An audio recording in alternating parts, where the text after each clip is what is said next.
Hey cuties, how are you?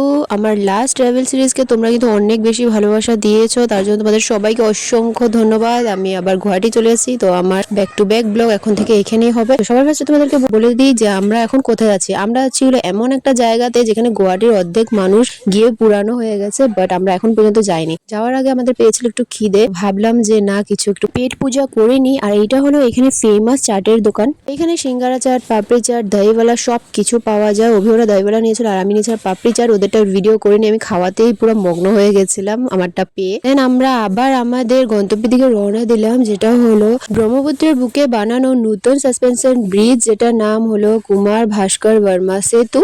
একটা secret কথা বলবো ফ্রেন্ডস, আমি কিন্তু চিনি না ভাস্কর বর্মাটা কে হয়। দেখো এখানে কিন্তু তোমরা আমাকে লজ্জা দিও না, কেননা কোনো কিছু না জানাটা কিন্তু কোনো অপরাধ নয়। জিজ্ঞেস করাটা হলো বুদ্ধিমানের কাজ। তার জন্য আমি তোমাদেরকে জিজ্ঞেস করছি যে তোমরা যদি কেউ জেনে থাকো who is Kumar Bhaskar Varma, please কমেন্টে জানাবে। এই ব্রিজটা ওপেনিং হয়েছিল 14 ফেব্রুয়ারি 2026-এ, যেটা আমাদের প্রাইম মিনিস্টার শ্রী নরেন্দ্র মোদী এসে করেছিলেন। 14 তারিখ থেকে 28 তারিখ পর্যন্ত এটা শুধু পায়ে হাঁটার জন্যই খুলেছে, কিন্তু গাড়ি চলবে হলো 1 মার্চের থেকে। তো গাড়ির ওপেনিংটা দেওয়ার আগে সব মানুষরা কিন্তু হেঁটে হেঁটে এই পার থেকে ওই পার যাচ্ছিল। আর হ্যাঁ বলে দিই, এটা কোনখান থেকে কোনখান পর্যন্ত হবে।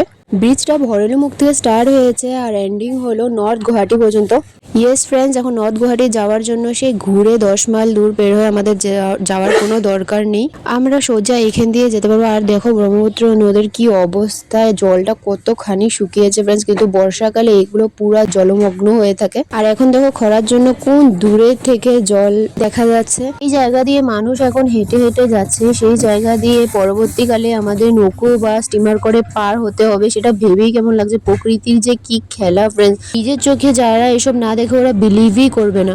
আমি প্রত্যেক বছর ব্রহ্মপুত্রকে দুটো অবস্থায় দেখি, খরার সময়ও আর বন্যার সময়, আর প্রত্যেকবার আমি নতুন করে অবাক হয়ে যাই। এনিওয়ে এখানে সবাই হাঁটাচলা করছিল, ফটো ভিডিও রিল সবকিছু শুট করছিল। তো আমরা একটু ফটো শুট করে নিলাম। দিদি আর জিজু এখানে অনেক লজ্জা পাচ্ছিল পোজ দিতে, তথাপিও ওদের কিন্তু খুব সুন্দর সুন্দর স্ন্যাপ এসছে ফ্রেন্ডস, দেখতে পারছো। আমি এগুলো ফেসবুকে আপলোড করে দেবো, তোমরা দেখে নিতে পারবে। আমরা কিন্তু বেশি দূর পর্যন্ত হাঁটিনি, পুরো নর্থ গুয়াহাটি গেলে অনেক দেরি হয়ে যাবে। আর এই ব্রিজের মাঝখানে কি সুন্দর ম্যাপ বানিয়ে দিয়েছে, যাতে সবারই রাস্তা চিনতে সুবিধা হয়। তো ফ্রেন্ডস আজকের জন্য এতটুকু, দেখা হচ্ছে আবার নেক্সট। বাই।